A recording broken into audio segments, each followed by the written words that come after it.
Alors, au niveau du choix du site des enfants, on ne pique jamais sur les jambes. Nous avons juste une seule patiente qui est piquée sur les jambes, sur une cohorte à peu près d'une centaine de patients souromodulants. On choisit toujours la face antérieure ou postérieure du bras et le ventre n'est jamais utilisé, tout simplement parce que en fait, chez les enfants, il n'y a pas de gras. Voilà. Il faut du gras. Au niveau du protocole TAB, donc dont vous parlé tout à l'heure, c'est vraiment un objectif de prévenir et atténuer toutes les composantes de la douleur. Donc on associe 3 traitements, on associe le paracétamol, le Lyrica ou la prégabaline et le bromazepam, le Lexomil. On a remarqué qu'en utilisant les 3 molécules, en les associant, on avait un meilleur résultat. Sinon, si jamais le traitement n'est pas suffisant au niveau du paracétamol, on peut augmenter l'efficacité en passant avec du tramadol. Pour le bromazépam, s'il est mal toléré, parce que c'est vrai que ça peut endormir un petit peu le soir, parce que ça se prend le soir et le matin, ça endort un petit peu, on peut passer à de l'atarax aussi. Et c'est vraiment en associant les 3 qu'on a des très bons résultats. Après, il n'y a rien de magique, hein, c'est vraiment atténuer la douleur. Mais rien de magique sur ce protocole, et je pense qu'on l'a essayé chez tous nos patients.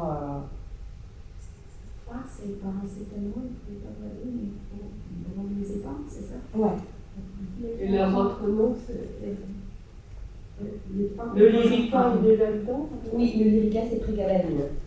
Et Atarax, ça peut être on peut le remplacer par le bromazépam par la tarax, ça dépend vraiment de la personne, de comment elle tolère le traitement.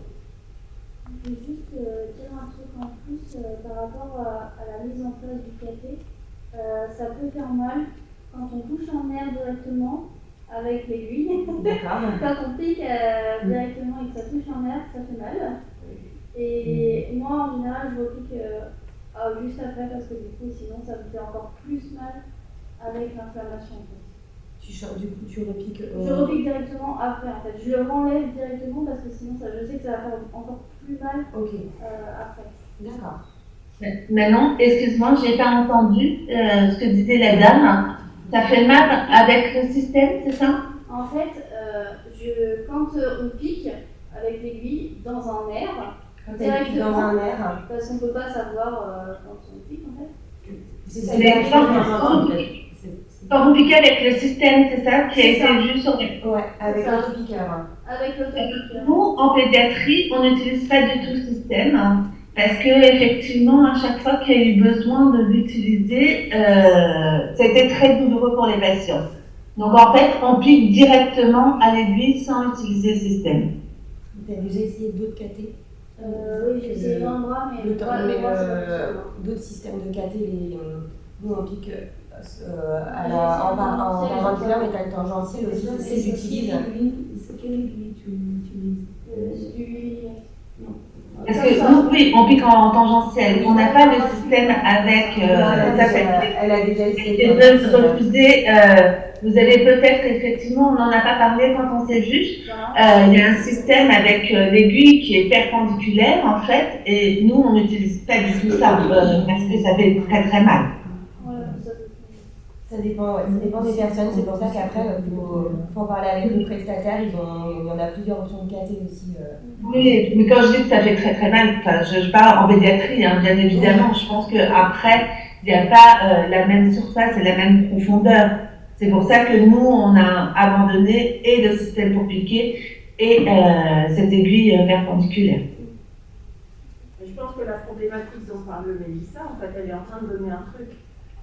Moi, quand je me pique dans un nerf, ça fait très mal. Mais je n'hésite pas à repiquer immédiatement parce que je sais que si je laisse en place, ça va être encore pire. Donc je pense que ce n'est même pas un problème de la douleur en général, c'est quand on pique dans un nerf. Donc c'est quelque chose de spécifique. Est-ce que c'est systématique, tu penses que tu vas piquer dans le nerf? Parce que comment je sais est-ce que c'est muscle, c'est nerf? Quand c'est en nerf, on sent que c'est en nerf. C'est dit, ça peut être à côté. C'est pas forcément. Et on peut repiquer juste à côté, et là on tombera vers le centre. C'est juste, c'est pile ou face en fait à chaque fois. C'est tout en fait. Et tu tournes jamais pour le premier fois, comme le Si, premier si, coup, si. tu tournes Si, sur si. le souvenir. Non, pas tout le temps. On va continuer peut-être. Tout le temps. Ça, j'en ai déjà parlé. En complément, je pense que vous en avez déjà tous parlé, on utilise les poches de chaud ou froid, donc des choses qui sont disponibles en pharmacie, système qui s'appelle ActiPoche, ou en cinéaire, on peut faire des boulettes de sachets congelés, des petits pois, des choses comme ça. Les crèmes avec les crèmes anti-inflammatoires, les patchs de lidocaïne ou les patchs de Versatis et l'homéopathie. Du coup, là, c'est pour la pédiatrie. Alors en pédiatrie, on va, dès la mise en place des items, donner de façon systématique du Doliprane. Et puis, si c'est insuffisant, bien évidemment, on va monter dans l'échelle des médicaments. On va après passer par des férazans codéinés ou du Nubin intrarectal pour les tout petits. Si c'est insuffisant, on va utiliser de l'Ovamorph ou du Tramadol. Voilà, on met de façon systématique. Si tu peux mettre la suivante, s'il te plaît, Manon.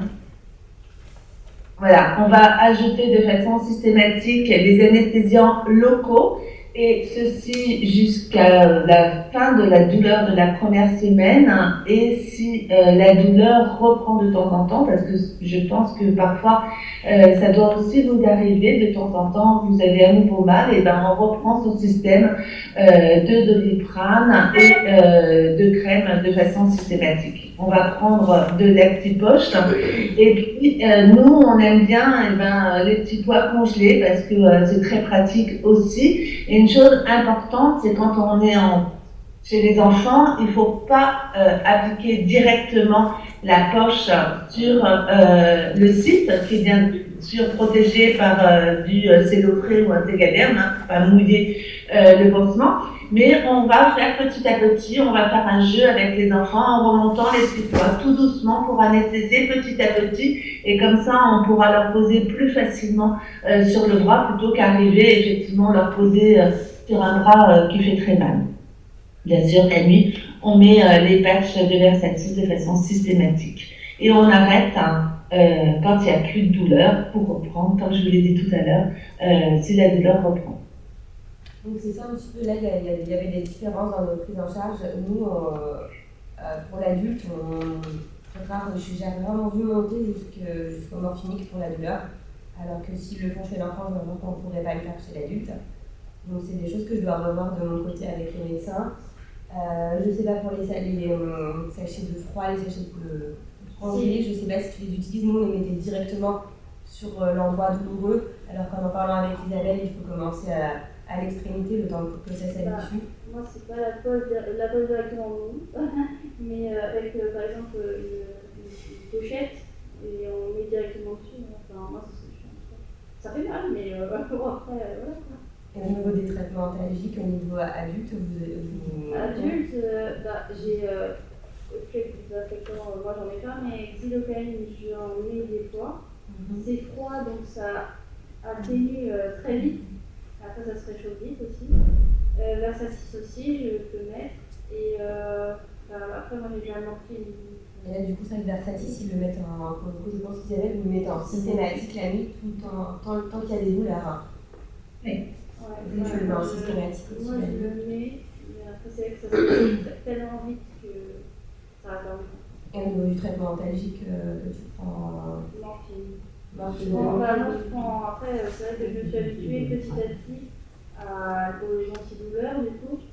Donc, je suis passée par Doliprane, après, j'ai eu de l'Acupan 2 mg, après, j'ai eu de l'Actisquénan 5, et là, je suis à l'Actisquénan 10, entre 10 et 5. Enfin, ça dépend, je change de temps et là. Et CBD, CBD, non, c'est pas. Est-ce qu'il y a des études sur le CBD Alors moi j'étais pas là, je me rappelle, elle a eu une réunion avec l'équipe douleur et ils ont parlé justement du CBD et c'est pas indiqué du tout avec le traitement.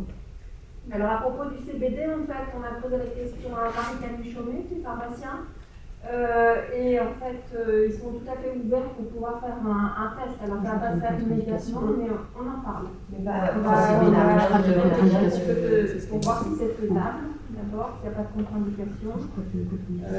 Et faire des essais si effectivement il n'y a pas de contre-indication. Mais il ne faut pas le faire de façon sauvage parce que j'ai vu quand même qu'il y avait des contre-indications. Nous, on utilisait aussi contre moi Tramadol. Oui. Nous aussi, on Mais utilise, vraiment, en première intention, c'est le Doliprane. vraiment c'est des moments clés, par exemple, s'il faut avant le soir, ou avant le week-end, c'est vraiment une recharge de pompe, et qu'il faut toucher le caractère de l'euro. Une heure avant, on met un Tramadol pour qu'il dort. Voilà. Mais on essaie de ne pas utiliser parce que ça fait. Il est suivi à l'écart, c'est ça notre. Il est suivi à l'écart. Une fois par an, on vient. Il est suivi par professeur Denis. Ok. Sacha. C'est Sacha. Il y a la maman de Sacha qui est là, je ne sais pas si tu vois. Sacha Royané. Sacha Royané. Oui, oui. Oui, bonjour. Bonjour. Juste, on n'a pas rajouté, mais quand on parle de ActiPoche, c'est aussi la bombe qu'on peut trouver en pharmacie de spray froid qu'utilisent les footballeurs. Et il existe aussi une maman m'a fait voir ça il y a à peu près un mois, un espèce de tube qu'on passe en fait et qui a une sensation déjà ça a une odeur de menthe et ça anesthésie en fait de façon locale le système. La bombe de froid, est-ce que ça enlève, ça ne colle pas un peu, ça abîme pas le café? La bombe de froid, est-ce que tu as des notions que ça pourrait décoller, elle s'enlève le café? Isabelle? Ça peut décoller le pansement, on évite de mouiller le pansement, donc c'est pour ça qu'il faut mettre soit un Tegaderm avant de mettre ça dessus, ou de se protéger avec du cello frais, parce que le cello frais, ça ne va pas coller le bras du patient, vous pouvez l'enlever très rapidement, et enfin voilà, si on est douloureux et qu'on décolle quelque chose, c'est pas très agréable, donc juste du cello frais qu'on trouve n'importe où, en cuisine, on met ça et dessus on peut mettre effectivement soit la bombe de spray de froid, soit directement de sa congélation. De glace. On fait une petite astuce par rapport aux bombes. On a vu que ça se fait pas. Et ben, on met simplement, comme ça. On désinfecte les mains et on fait, et c'est vraiment ça. La maman de Sacha disait pour l'astuce pour le décoller, c'est que du coup elle met le spray sur les mains et après elle applique avec les mains. Et après, ça fait de. Ça va effet pour la technique. Ça va pas. Ça me mélange encore. Du coup, nous pour l'adulte, on a aussi le protocole des patchs Cutenza, c'est des patchs de piment. Du coup, ça permet d'endormir et de sensibiliser la zone. L'inconvénient, c'est que ça oblige à se rendre à l'hôpital régulièrement. C'est des patchs qui se mettent toutes les 3 semaines à 1 mois. Il faut passer une demi-journée à l'hôpital. Je crois que tu avais déjà essayé, Mélissa. Oui. Ouais, ça n'a pas fonctionné du tout. Sur moi, non. Mais tu avais essayé Ça plusieurs fois. ça avait réussi, mais pendant une semaine. Après, c'était revenu, les nerfs, et c'était revenu à l'habitude. Parce que c'est vraiment quelque chose où, sur la longueur, alors ça ne peut pas marcher pour tout le monde, mais sur la longueur, on a remarqué qu'à force de désensibiliser les zones, qu'on peut plusieurs fois désensibiliser la même zone et que ça fonctionne bien. Alors, nous, on n'a pas beaucoup de retours parce que c'est vrai que c'est pas quelque chose qu'on a réussi à démocratiser encore, mais on a 2 patientes, je crois qu'on a 4 qui ont essayé, qui fait partie de 2 pour qui ça marche. Vraiment, ça fait 2 ans qu'elles viennent toutes les 3 semaines, elles font leur patch. C'est la contrainte des des déplacements. déplacements, voilà. Mais il n'y a pas de. Parce que tous les fois, il y a plusieurs centres de douleur qui font les patchs Cutenza. On n'a même pas de truc de douleur déjà. Donc, Je suis allée à Dijon. c'est loin, c'est plus loin que Paris en fait. Elle est au milieu en fait. Moins Oui, faut que j'essaie. Des petites astuces, après c'est vraiment si possible, installer le caté sous-cutané 24 heures avant, même si c'est pas vraiment le caté qui rend le médicament douloureux, le fait d'avoir un petit traumatisme au piquant. Quand on peut, quand c'est quelque chose de prévu et pas quand on a une occlusion, on peut essayer d'installer le caté 24 heures avant. Préserver son site au maximum. Nous, du coup, c'est vrai que le plus longtemps possible, c'est plus longtemps possible pour la pédiatrie. Nous, on était à 21 jours, on est passé à 3 mois. Et je ne vois pas pourquoi on s'arrêterait à 3 mois si en pédiatrie, ils peuvent aller plus loin. Ça dépend aussi de la personne, si on a un abcès ou si on sent que c'est trop édimacé, là il faut le retirer. Mais si au bout de 3 mois tout va bien, on peut encore se laisser du temps. Mais c'est ça en fait, c'est ça le grand problème, c'est que ça donne une mangeaison et surtout en femme aussi, que l'anémie est grave et c'est après c'est infection. Là on a pu tenir jusqu'à 2 mois une fois sur les jambes.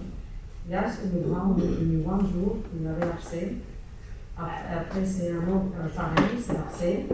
Donc voilà, quoi. C'est vraiment une question de l'infection et après c'est du sport et c'est plus le temps de le tenir. Là, c'est une grande problématique en fait pour nous, c'est que c'est pas le problème même de douleur, parce qu'on a trouvé la vitesse des croisières. Le douleur, on sait que voilà, 2 jours, il ne va pas au collège, glace, de les prendre glace, des fois c'est vraiment suffit. Mais là, c'est c'est l'histoire de l'immangeaison et l'infection qui stack et des staphylocoques qui est entrée et que ça fait 2 mois. Ça, c'est un problème qui est un peu différent. Je pense qu'on ne va pas pouvoir s'attarder dessus. Il faut en parler en dehors de la session parce que sinon, pour ce qui est du problème de démangeaison, il y a plusieurs. Dans les diapos après, Isabelle a posé plusieurs produits pour protéger la peau avant de poser le caté. Du coup, donc on ne devait pas hésiter à renforcer le site du caté avec des vêtements transparents. Donc je pense qu'on vous a déjà tous montré de faire une petite encoche, de protéger vraiment la canule. Et de ne pas hésiter à réitérer l'opération pour préserver au maximum le caté et de bien hydrater la peau. À chaque changement de caté, on hydrate l'ancienne zone, la nouvelle zone, on n'hésite pas. C'est vraiment la clé pour que le caté reste bien en place et soit bien toléré sans avoir moins de problèmes de démangeaison. Et quand vous dites hydrater, j'imagine c'est avec des crèmes un peu spécifiques? Non, avec pour le corps. Voilà, crème hydratante, il n'y a aucune. On n'a aucune marque de crème en priorité. D'accord. Mais il faut tartiner large parce que la douleur, des fois, elle remonte dans le dos, des fois, elle va jusque dans l'aine. Alors là, c'est plus au côté hydratation. Donc, si l'inflammation s'étend, du coup, oui, c'est dans le dos, là, oui, il faut hydrater large. Après, si c'est vraiment juste au niveau du caté où il y a l'inflammation qu'on a envie d'hydrater. Pas spécialement là où la douleur s'étend, parce que si la peau n'est pas abîmée, il n'y a pas de besoin d'hydrater. En pédiatrie, du coup, En pédiatrie, ça va être exactement la même chose, c'est-à-dire on va protéger le site, justement pour le tenir le plus longtemps possible, et nous n'avons pas de délai maximal, mais une prévention maximum. On va repiquer uniquement dans 2 cas, quand il y a du pus et quand il y a un reflux dans la tubulure. Et puis, en fait, si ça redevient douloureux, on va reprendre le traitement doliprane codéiné, etc., pour faire à nouveau passer cette douleur. On sait que depuis 2-3 ans, et on n'arrive pas à expliquer pourquoi, on peut avoir le bras qui gonfle, puisque je parle du bras, puisqu'on utilise, vous l'avez compris, que ce site, et puis ça va gonfler et ça va revenir 2 ou 3 jours après complètement normal. Il peut y avoir à un moment donné une rougeur, on fait passer cette rougeur, et tant qu'on n'a ni pu ni reflux, surtout on ne repique pas. La chose très importante, c'est si on a un reflux dans la première semaine, nous conseillons en fait de repiquer 2 à 3 mm juste à côté, puisque la peau a commencé à s'imprégner du produit et surtout on n'a pas envie de repartir sur à nouveau une semaine de douleur.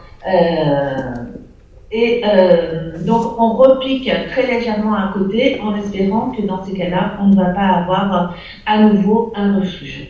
Bien sûr, si c'est au-delà, eh ben, on change de bras et on repique de l'autre côté. Et comme l'a dit Manon, eh ben, voilà, une fois que c'est enlevé, on hydrate correctement avec la crème dont vous avez l'habitude de voir. Il faut faire aussi attention, on a vu des cas où on avait des pustules qui apparaissent, qui disparaissent et qui reviennent. Donc là, il faut être très vigilant pour voir si ça ne s'infecte pas.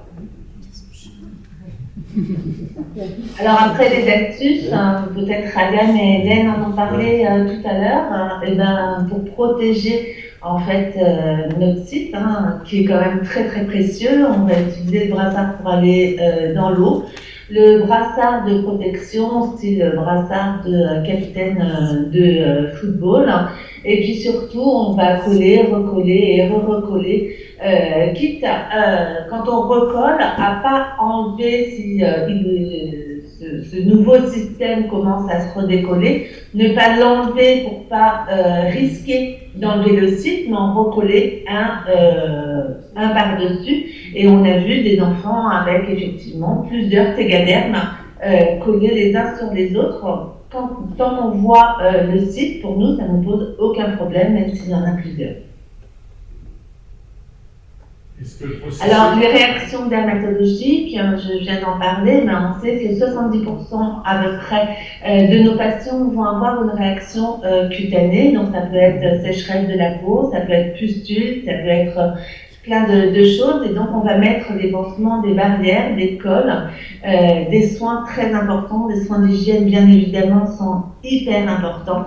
Et donc, il y a quelques petites astuces qui sont sur la diapo suivante. Vous avez une question, monsieur? La question, je posais juste la question de repiquer juste le point 2-3 mm à côté du premier point d'injection. Est-ce qu'il s'applique pareil aux adultes? Alors, nous, on le fait pas spécialement 2-3 mm à côté. Après, c'est pas du tout bête comme option, parce qu'on est sur une semaine où la première semaine est vraiment compliquée.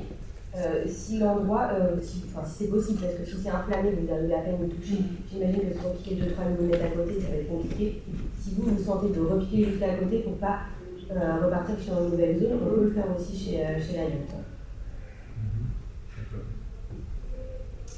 Quand j'ai oublié de dire quelque chose aussi très important au niveau du bras, bien évidemment, on sait que ça fait mal, et la chose la plus importante, c'est qu'il faut bouger le bras. Il ne faut pas garder le bras statique, voire le mettre avec une écharpe justement parce que ça fait mal. En bougeant le bras, ça permet au produit de diffuser, et donc la douleur, on l'a vu, diminue plus rapidement quand on fait vraiment les mouvements, et c'est assez facile en pédiatrie de jouer avec un enfant, et on va le voir quand on fait les jeux, même si dans un premier temps il ne va pas bouger son bras, on va le forcer à le bouger pour pas qu'il laisse ce dernier statique. Alors on va avoir des barrières de préparation de peau, on peut avoir des produits décorticoïdes, on peut mettre du Stimcat qui est en fait un système de protection entre la peau et le système, parce qu'on pense que c'est la colle en fait du système qui fait que parfois il y a des réactions qui sont très très importantes. Et puis surtout, avant de préparer, on nettoie bien et on laisse sécher, on ne repique pas tout de suite avant de mettre en place le système. Mais c'est pas quelque chose de systématique qu'on met en place sur la peau. Je pense qu'on a mis du temps à parler de tous ces produits. De ça? Ouais, par exemple Camille, on trouve qu'elle essayé Camille. Oui, on a mis du temps, parce que sinon on ne l'a pas proposé tant que je n'ai pas dit que ça me grattait beaucoup. Mais on n'avait pas ce retour la tête qu'on était tellement fixé sur la douleur. Ouais. Du coup, le côté démangeaison, on l'a un peu mis de côté, donc c'est des produits que nous, on va essayer de tester aussi chez l'adulte quand on fait des introductions neuromodulaires après par la suite. Alors, nous, ce n'est pas des choses systématiques, c'est quand l'enfant a des réactions très importantes, au site dû à cette colle et au système. Excusez-moi, est-ce que ça va être possible de tout ça à trouver parce qu'on n'arrive pas. Oui, Ah oui, oui, je donnerai à. C'est enregistré là pour l'instant. Et puis je donnerai l'outil de diapo, il n'y a pas de souci. Alors l'autre chose qui est très importante, c'est que parfois, quand on fait des réactions au système, il est judicieux de mettre avant de piquer un tégaderme. Et comme ça fait une barrière, le système se colle sur le tégaderme, mais bien évidemment, il ne faut pas être allergique à ce dernier. Et parfois, en fait, il y a une allergie qui commence à se développer au fur et à mesure. Et puis après, on peut mettre des hydrofilms transparents, de l'optisquin, ou après au-dessus des bandages.